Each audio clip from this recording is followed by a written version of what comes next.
Hi guys! Welcome back to my channel at kung hindi ka pa nakasubscribe sa aking channel, please subscribe and click the notification bell for you to notify kung may mga bago akong videos na upload. So, and guys, without further ado, let's start! So, ayan nga guys, diba sinabi ko kahapon na itong si Franco ay pansamantalang nakalaya dahil yung investigasyon ay ongoing kasi itong si Victor nga ay isa sa mga nagtestimony, nagtestify laban dito kay Franco at ito namang si Joseph ay nagpasalamat ng husto dito kay Victor at nagbati na rin sila ni Victor, wala na ang galit sa kanilang dibdib at itong si Ria ay masaya na siya para dito kay Mary at kay Joseph. Ano man ang mangyari, siya ay kaibigan nito.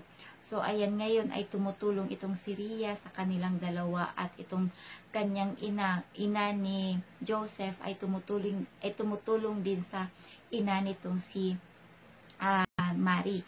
At itong si Mary ngayon ay dahil nga in-interview siya una ng pulis, ay nagpahinga muna ito, dinala muna ito ni Joseph sa bahay para makapagpahinga ng husto. At kailangan daw nito na magpalakas kasi matatagalan pa ang investigasyon dito kay Franco. At yun nga ay nakita nila sa TV na itong si Franco ay pansamantalang nakalaya na nga at itong si Franco ay kinuha nga ang kanyang baril dito sa kanyang pinatagong libro at ayon nagkaroon ng isang sagupaan sa kanilang mag-ama ni Franco at ng kanyang ama at tinutukan niya ito ng baril at sumigaw ngayon itong si Franco kasi tinutok niya na lang yung baril sa itaas kasi hindi niya nakayang barilin yung kanyang ama. At itong kanyang ama naman ay syempre galit na galit dito kay Franco at ayaw na itong makita at sinabihan ito na umalis na sa harapan pagkatapos niyang tutukan ito ng baril. At itong si Franco ay nagsabi dito sa kanyang ama na sa ngayon ay naiintindihan na niya kung bakit ganoon ang kanyang ama noon kasi nga natatakot ito na mag-solo. Ayan, iyon ay sinabi nitong si Franco na takot nga daw itong mag-solo itong kanyang ama kung kaya ganoon. At ganoon din ang kanyang nararamdaman sa ngayon ni Franco.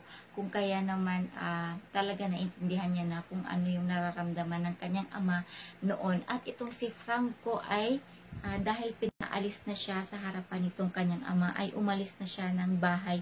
Dala ang kanyang baril. So ayan, itong si Franco ay dala ang kanyang baril at ang sasakyan. At itong si Mary ay nagpapahinga at iniwan muna ni Joseph sa bahay para magpahinga at kumain daw ng marami at magpalakas at matulog ng husto para gumaling ito agad kasi nga itong si Joseph ay siya naman ang pinapatawag ng mga pulis para sa investigasyon para siya naman ang mag-testify. So ayun, habang nagte-testify doon si Franco sa harap ng itong si Joseph sa harap ng mga pulis, itong si Ria naman ay patungo na doon or papunta na doon sa kinaroroonan nitong si Mary dahil binili niya ni Joseph itong si Mary kay Ria, napuntahan ito. Subalit ito namang si Ria ay nahuli sa pagdating kasi habang natutulog itong si Mary ay may narinig itong isang kalabog na akala niya ay si Ria na ang nandoon sa loob ng bahay.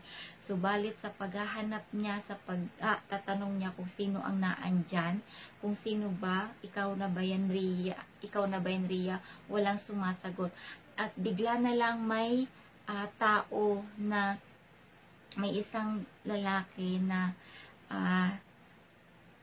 nilagay yung kamay sa kanyang bibig kaya hindi na siya nakasigaw at nagulat siya kasi yun ay si Franco. So ayan, kinuha ni Franco, kinidnap ni Franco itong si Mary. Dinala ni Franco kahit na hindi maganda ang pakiramdam nito ni Mary at ayun, sinakay ito ni Franco sa kanyang kotse at dinala sa isang lugar na kung saan ay doon niya ito papatayin para patayin niya si Mari at ang kanyang sarili, para doon na daw sila magkasama. At itong si Rhea ay nahuli nga sa pagdating doon sa bahay, kung kaya naman ay hindi niya nadatnan doon itong si Mari, at hinanap niya itong si Mari sa buong bahay, subalit wala. At nang pumunta siya sa kwarto ay nagtaka siya kung bakit ganoon magulo sa kwarto noon, at yung cellphone ni Mari ay nandoon at naiwan na nakalapag doon sa mesa. Kung kaya naman itong si Rhea ay naisipan niyang tawagan agad itong si Joseph, subalit nakawalong miss call na ito. Nakawalong miss call na itong si Rhea ay hindi pa nasasagot ni Joseph, kasi nga nasa interview siya, or tinatanong siya ng mga pulis, nasa investigasyon siya. Kung kaya naman hindi niya nasagot agad ang tawag nitong si Rhea, at nang matapos na ang interview ng mga pulis dito kay Joseph ay agad niyang binuksan ang kanyang cellphone, at doon niya nakita na marami ng tawag itong si Rhea, na nakawalong tawag na nga ito na hindi niya nasagot. Kung kaya naman ay nagtaka itong si Joseph. At gayon, itong si Joseph ay tumawag kay Rhea at sinabi ni Rhea kung ano ang tunay na nangyari, na wala nga doon. At ito namang si Franco, habang nasa sasakyan itong si Joseph, ay tumawag itong si Franco kay Joseph at sinabi na dadalhin niya itong si Rhea sa isang lugar na kung saan ay magkikita-kita sila, at yun ang paraan para magsama sila ni Rhea at ni Mari, para magkabalikan silang dalawa, ni Franco at ni Mari. At ito namang si Joseph ay alalang-alala dito kay Mari, kasi nga hindi pa ito magaling at mahinang-mahina ang katawan nito. So ayun, dinala nga ni Franco habang itong si Mari ay tulog sa kotse niya at walang malay. So ando nakaabot na itong sina Franco doon sa lugar na kung saan may isang malaking swimming pool, at doon niya dinala itong si Mari, na kung saan itong si Franco ay dala-dala niya pa yung isang baril niya na hawak-hawak niya habang niyayakap niya itong si Mari sa likod.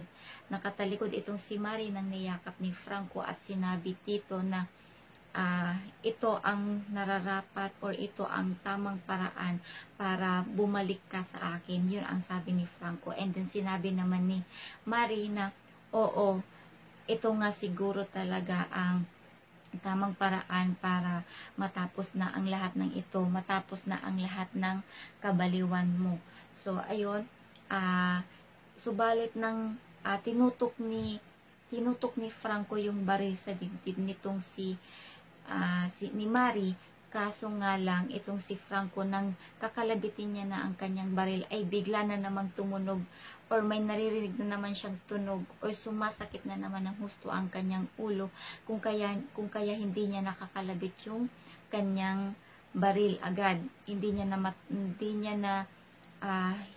na naiputok yung baril agad dito kay Mari, kung kaya naman si Mari ay nagkaroon ng chance para makawala dito kay Franco. At bigla namang dumating itong si Joseph, subalit huli na itong dumating si Joseph, kasi nga nagkaroon ng self-defense itong si Mari at nabaril itong si Franco.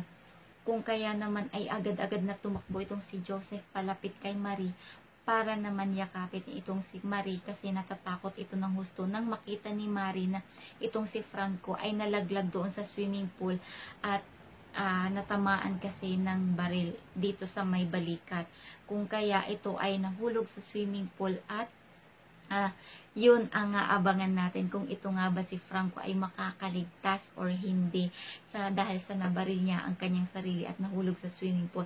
So ayan guys, yung mga kaabang-abang na eksena. So 1 episode na lang matatapos na itong Love in Sadness. So tunghayan ninyo or abangan nyo yung update ko dito, ang pagtatapos ng Love in Sadness. So thank you so much for watching and sa pakikinig, and thank you sa pag-intindi kasi ito ay kwento lamang. So, thank you so much for watching and see you next episode. Bye!